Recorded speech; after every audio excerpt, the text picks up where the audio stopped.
Ever had one of those moments? You're just going about your day, everything seems perfectly normal, and then bam, a profound, almost painful realization just hits you out of nowhere.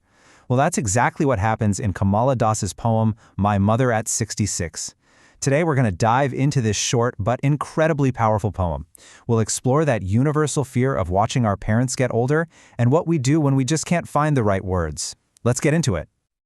You know, this question really is the heart of the whole poem. It taps into something so many of us feel, that weird, complicated moment when the roles start to shift with our parents. I mean, aging is totally natural, of course, but it brings up all these complex feelings: guilt, fear, and this really deep, protective kind of love. So the whole thing kicks off in such a simple, everyday place, a car. The poet is just driving her mother to the airport. It feels completely routine, a moment that's probably happened 100 times before. But this time, it's about to trigger a massive emotional shift. So who's the person behind these words? Well, Kamala Das was one of India's most celebrated writers. The opening lines are so, normal. A daughter driving her mom to the airport on a Friday. It's this very simplicity, this everyday setting, that makes the emotional punch that's coming next so incredibly powerful. And this is the moment where everything changes. That ordinary car ride is just shattered by a sudden, gut-wrenching moment of clarity.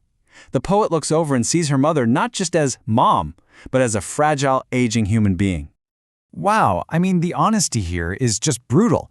The imagery is so raw, ashen like that of a corpse. This isn't some gentle, poetic way of saying she looks old.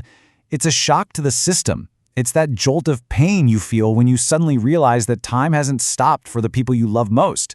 The reality of her mother's age just hits her with full force.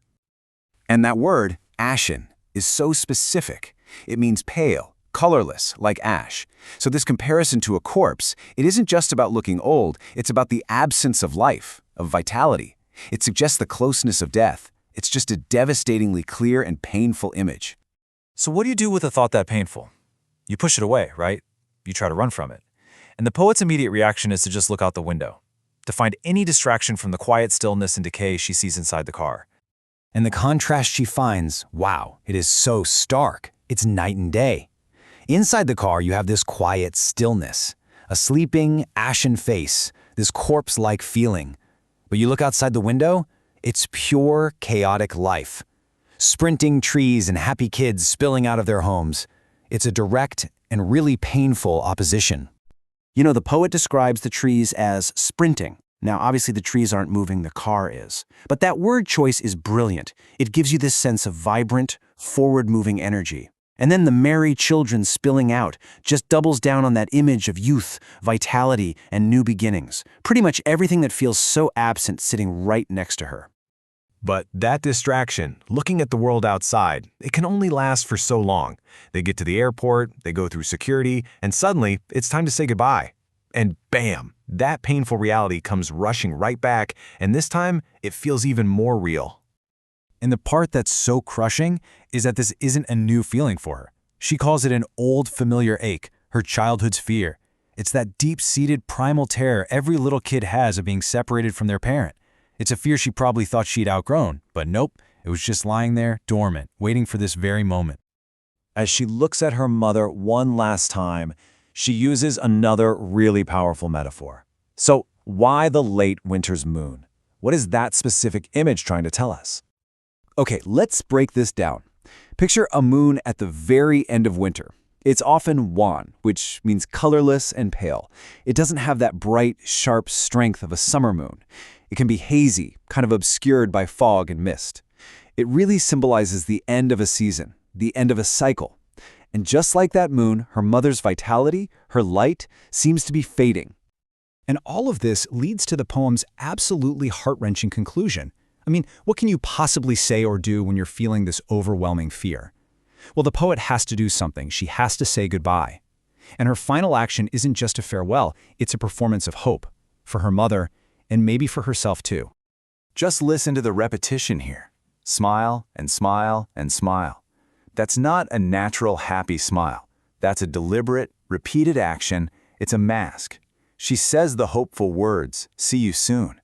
But that triple smile, it shows you the sheer effort it takes to hide the terror she's actually feeling. So that one little smile is doing so much heavy lifting. First, it's an act of love, right? She's concealing her own fear so she doesn't upset her mother. Second, it's an attempt at reassurance, trying to project this feeling of calm and normalcy.